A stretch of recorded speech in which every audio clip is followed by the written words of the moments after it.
Indonesia dikenal sebagai negara yang punya sumber daya air yang sangat melimpah.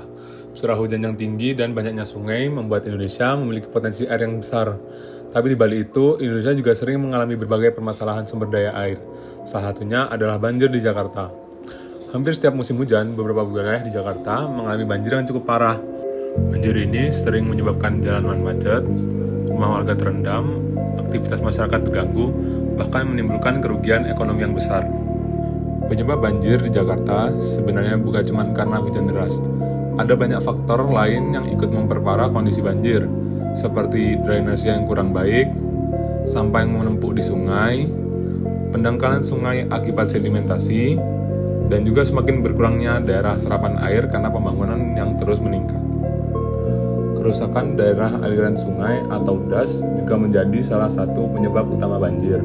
Banyak lahan yang sebelumnya bisa menyerap air sekarang berubah menjadi kawasan permukiman, gedung, dan jalan. Akibatnya, air hujan tidak bisa terserap dengan baik ke dalam tanah dan langsung mengalir ke sungai maupun drainase kota. Penanganan banjir sendiri bisa dilakukan melalui metode struktural dan non-struktural. Metode struktural merupakan penanganan secara fisik, seperti pembangunan tanggul, pompa banjir, waduk, kolam retensi, normalisasi sungai, dan perbaikan sistem drainase kota.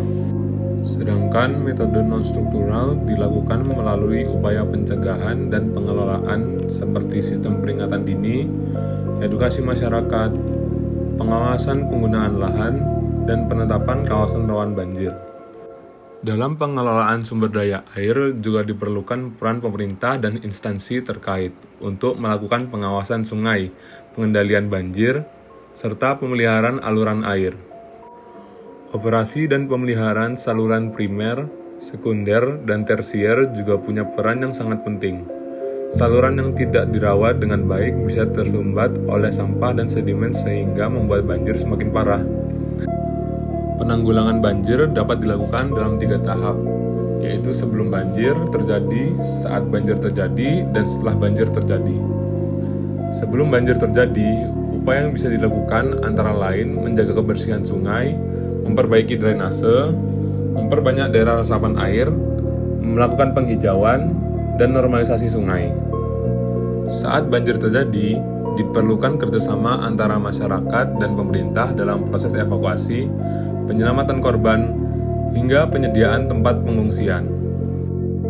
Sedangkan setelah banjir terjadi, dilakukan proses pemulihan lingkungan dan perbaikan infrastruktur yang rusak akibat banjir. Dari permasalahan banjir di Jakarta ini, kita bisa melihat bahwa sumber daya air tidak hanya perlu dimanfaatkan, tapi juga harus dikelola dengan baik.